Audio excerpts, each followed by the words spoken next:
Тышқан. 2023 жылы тышқандар өзіне сенімі аз болады және маңызды ақпарат күтеді. Ал биыл сізге аса сақ болу керек, өйткені дұшпандарыңыз сізді аңдумен болады. Қақтығыстардың бастамашысы болған өте қауіпті, өйткені жеңілесіз. Сізді денсаулық пен жақын туыстармен қарым-қатынаста қиын кезең күтіп тұр. Жүйкеңізді сақтаңыз.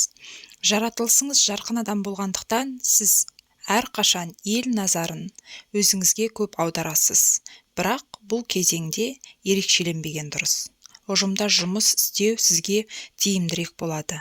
Басшыларға, жетекшілерге және тәуелсіз бизнеспен айналысатындарға оңай болмайды.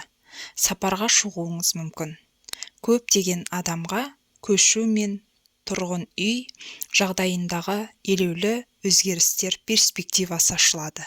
Жеке өмірлеріңізден тыныштық күтпеңіз. Жастарға адал емес серіктестің шырмауында қалу қаупі бар. Аға буын қаржы мәселесіне байланысты үлкен дау-жанжалға ұшырауы мүмкін.